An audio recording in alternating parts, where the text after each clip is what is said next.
Dear teachers, నేను మీ వేణు బాలకొండ. మీరు చూస్తున్నారు Venu teachers educational academy YouTube channel.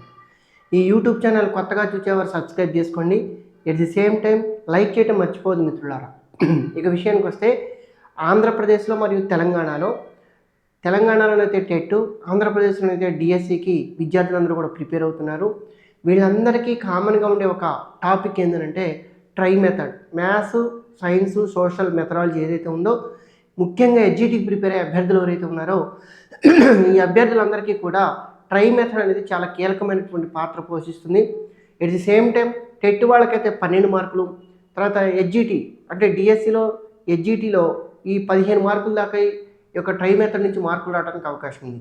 So కాబట్టి ఎవరైతే ప్రిపేర్ అవుతున్నారో వాళ్ళందరికీ కూడా మీ యొక్క ర్యాంకుని డిసైడ్ చేసేది, తర్వాత తప్పులు పోకుండా ఎగ్జాక్ట్గా బిట్లు పెట్టడానికి ఉపకరించేటువంటి సబ్జెక్ట్ ఏదైనా ఉంది అని అంటే ట్రై మెథడ్. దీని మీద మీరు కొంచెం శ్రద్ధ వహిస్తే ఎగ్జామినేషన్లో సూపర్ సక్సెస్ అవుతారు. Venu teachers educational academy app యొక్క లింక్ కింద డిస్క్రిప్షన్లో ఇస్తున్నా, దాన్ని డౌన్లోడ్ చేసుకొని ట్రై మెథడ్ యాప్ ఏదైతే ఉందో దాని ఈ ట్రై మెథడ్కి సంబంధించిన కోర్సుని మీరు తీసుకోండి. ఎగ్జామినేషన్లో సక్సెస్ అవుతారు. 2 days బ్యాక్ కోర్స్ స్టార్ట్ అయింది. వితిన్ 5 daysలో కోర్స్ మొత్తం కంప్లీట్ అవుతుంది.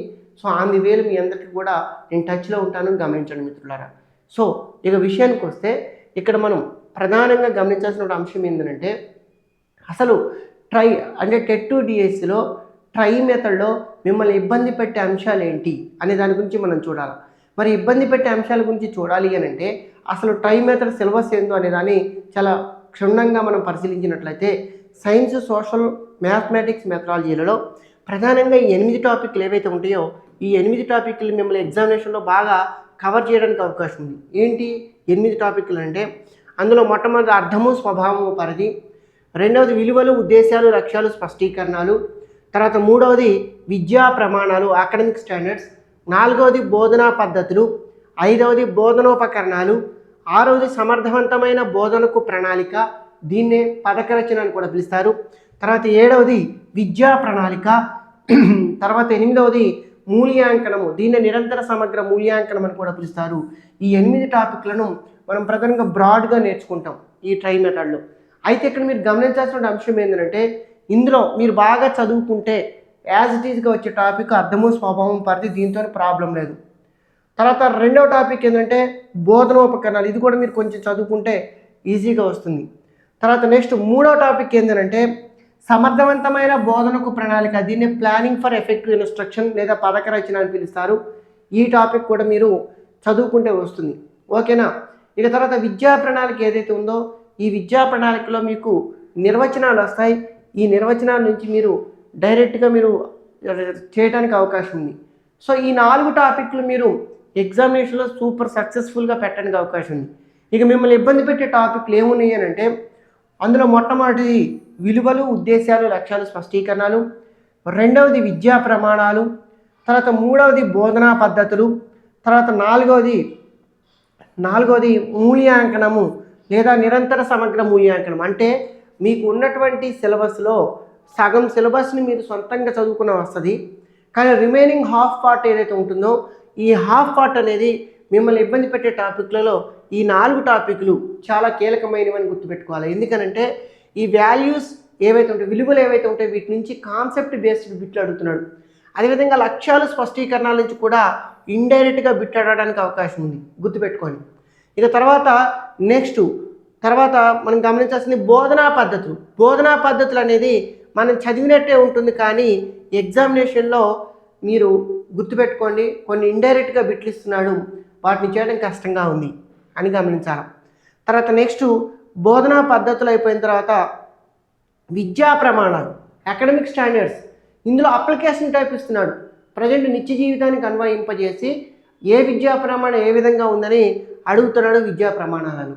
ఇక తర్వాత 4వది మూల్యాంకనము, నిరంతర సమగ్ర మూల్యాంకనము, కంటిన్యూస్ కాంప్రహెన్సివ్ ఎవాల్యూషన్లో మిమ్మల్ని అంటే ఇది కొంచెం చదివేటప్పుడు ఈజీగా ఉంటుంది, కానీ ఎగ్జామినేషన్లో బిట్లు పెట్టేటప్పుడు కొంచెం మీరు కన్ఫ్యూజ్ కావడానికి అవకాశం ఉంది. ఈ 4 టాపిక్లు మీరు కనుక చదువుకుంటే అంటే ఒక ప్రాపర్ గైడెన్స్తోని ఒక టీచర్ ఎగ్జామినేషన్ పాయింట్ ఆఫ్ వ్యూలో దాన్ని ఏ విధంగా ప్రశ్నలు అడుగుతున్నారనే కోణంలో ఆలోచించి చదువుకుంటే ఈ 4 టాపిక్లను కూడా చదువుకోవడం చాలా ఈజీ అని గమనించాలి. అయితే ఇప్పుడు మనకి ఇబ్బంది పెట్టని అంశాల గురించి చూసినాం, ఇబ్బంది పెట్టే అంశాల గురించి చూసినాం. 4 టాపిక్లు ఇబ్బంది పెట్టావు, 4 టాపిక్లు ఇబ్బంది పెడతాయని చెప్పినాం. మరి ఇబ్బంది పెట్టినటువంటి టాపిక్లు పక్కన పెడితే ఇబ్బంది పెట్టే ఈ 4 టాపిక్లు ఏవైతే ఉంటాయో ఈ 4 టాపిక్లను మనం ఎట్లా చేంజ్ చేయాలి, ఎట్లా క్రాక్ చేయాలి, ఎగ్జామినేషన్లో మనం ఎట్లా దీనికి సంబంధించి మనం ఎక్కువ స్కోర్ చేయాలి అని అంటే ఫస్ట్ మీరు చేయాల్సిన అంశం ఏంటంటే నెంబర్ 1 ప్రీవియస్ క్వశ్చన్ పేపర్లను గమనించడం. మరైతే ఈ ప్రీవియస్ క్వశ్చన్ పేపర్లలో వచ్చే బిట్లు యాజిటీస్గా రేపొద్దున ఎగ్జామినేషన్లో వస్తాయంటే రావు. ఇది కూడా గుర్తుపెట్టుకోవాలి. ప్రీవియస్ క్వశ్చన్ పేపర్ల వల్ల ఉపయోగం ఏంటంటే ఒక టాపిక్లో నుంచి ఏ కాన్సెప్ట్లో ఇస్తున్నాడో అనేది మీకు అర్థమవుతుంది. ఎట్ ది సేమ్ టైం ఆ కాన్సెప్ట్ని ఎంత ఇండైరెక్ట్గా అడుగుతున్నాడు, ఎంత అప్లికేషన్ టైప్లో బిట్లు అడుగుతున్నాడు అనేది చెప్పి ఈ ప్రీవియస్ క్వశ్చన్ పేపర్లలో మనం ప్రధానంగా గమనించవచ్చు అని మీరు గమనించాలి మిత్రులారా. ఓకేనా? తర్వాత రెండో అంశం ఏంటంటే మీరు చదివినటువంటి అంశాలు ఏవైతే ఉంటాయో చదివినటువంటి అంశాలని మరలా రివిజన్ చేయటం. రివిజన్ చేయటం అనేది చాలా కీలకమండి.